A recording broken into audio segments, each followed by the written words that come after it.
Buenas noches para todos, soy la licenciada Andrea Freitas y hablaré básicamente de las dimensiones psicológicas que más afectan a la imputabilidad.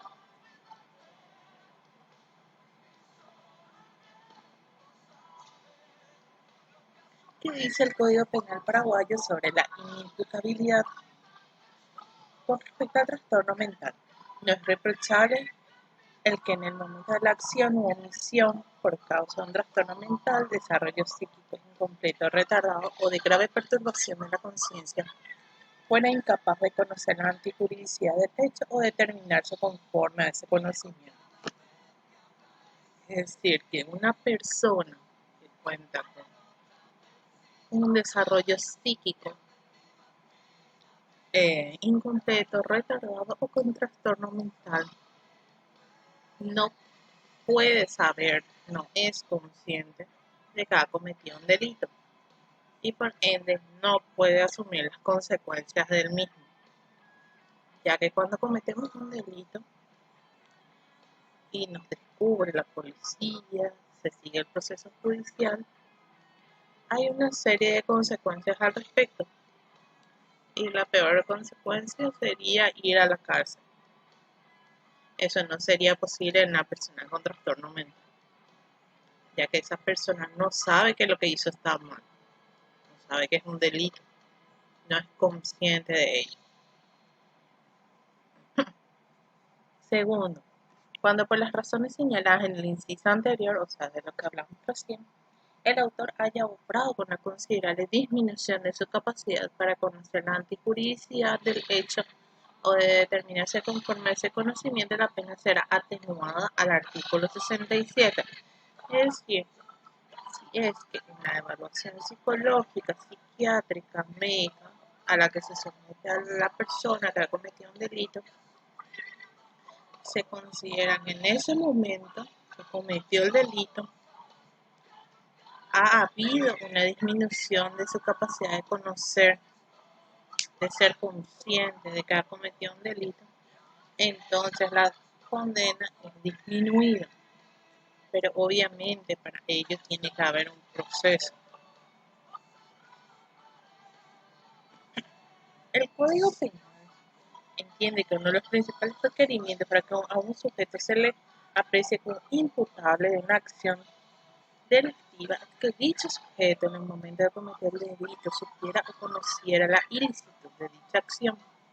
Como ya iba diciendo, justamente con la ley, que la persona tiene que ser consciente y tiene que conocer que el delito que se ha cometido es algo ilícito, lo que se ha hecho es algo incorrecto y que tiene su sanción.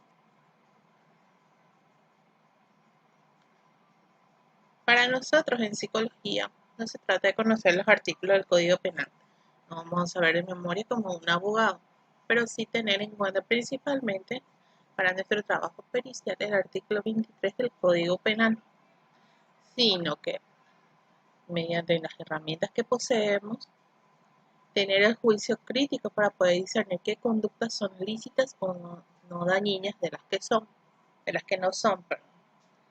Es decir, que nosotros como peritos psicólogos tenemos que mediante las herramientas que poseemos, como los instrumentos, las entrevistas, discernir si la persona es consciente de la antijuridicidad del hecho y que sí puede ser sometida a un juicio oral y público.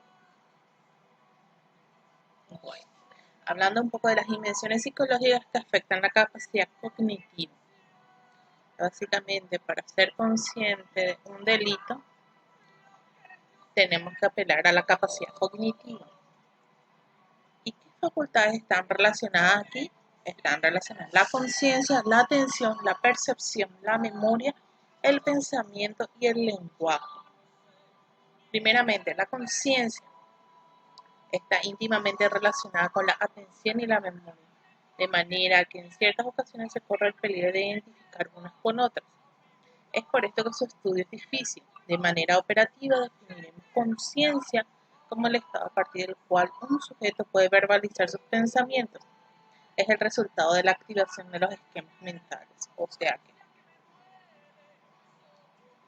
el procesamiento del pensamiento, la esquematización del mismo y su posterior verbalización forman parte de la conciencia. Cuando el sujeto es consciente, cuando una persona sabe de algo, ese contenido es previamente percibido, atendido y almacenado en la memoria mediante un esquema mental, de manera que las dimensiones psicológicas de percepción, atención y conciencia están relacionadas. Para que haya una, tiene que haber la otra. Por ejemplo, al tomar tereré, uno percibe si el agua está fría, si los yuyos son fuertes, si son suaves, si no tienen yuyo, si la hierba está vieja, la hierba es nueva, etc.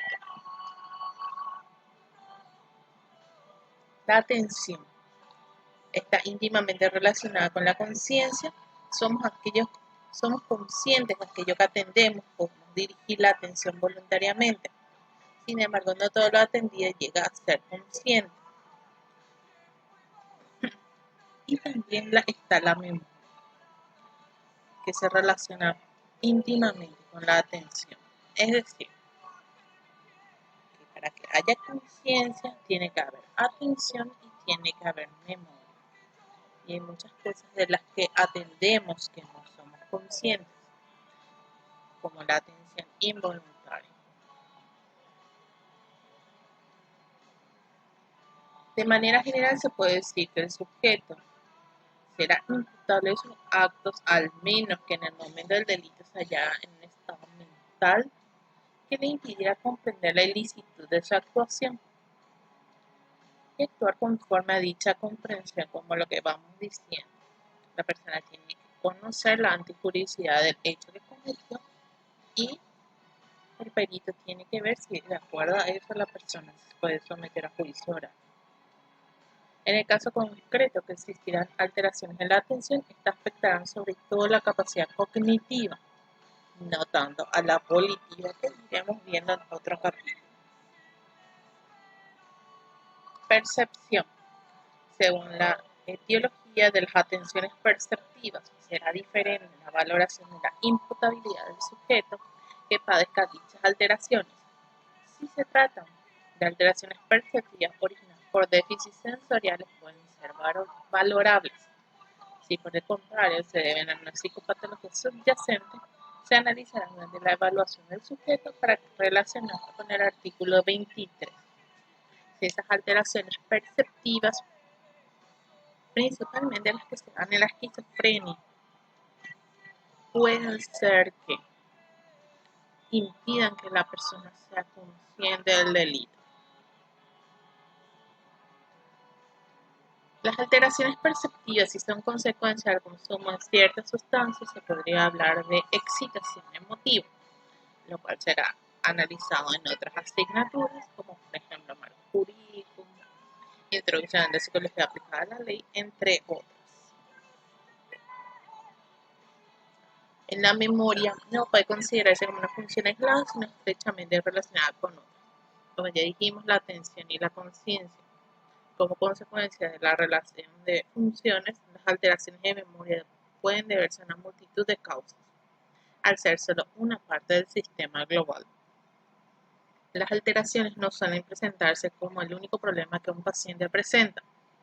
Normalmente aparecen de manera conjunta con alteraciones de la atención, conciencia o intelectuales, las cuales deben ser debidamente analizadas. Las alteraciones del pensamiento son sin duda alguna una de las más relevantes a nivel penal a la hora de valorar la imputabilidad del sujeto. El trastorno de pensamiento por excelencia es el delirio, que es al que apelan muchas veces los abogados para defender a su cliente, ya que allí, al darse ese delirio, la persona no puede ser juzgada. La capacidad cognitiva se ve alterada tal forma que el sujeto es incapaz de valorar con exactitud su conducta delictiva o no. Su juicio crítico se encuentra severamente alterado y el sujeto no puede determinar la ilicitud o licitud de su pauta comportamental. Es decir, si es un delirio, la persona no es consciente de lo que está haciendo, está mal. La clave alteración de la capacidad cognitiva es uno de los motivos por los que la justicia tiende a considerar a los sujetos bajo estados delirantes como inimputables de sus acciones delictivas. El lenguaje. En las alteraciones del lenguaje están íntimamente relacionadas con el pensamiento, ya que si el pensamiento está alterado, el lenguaje como vía de exteriorización también estará alterado. Aquí se pueden dar las diversas alteraciones que iremos estudiando posteriormente, en donde no hay una comprensión de lo que la persona expresa. Por el momento es todo, muchas gracias por tu atención y seguiremos hablando más sobre esto.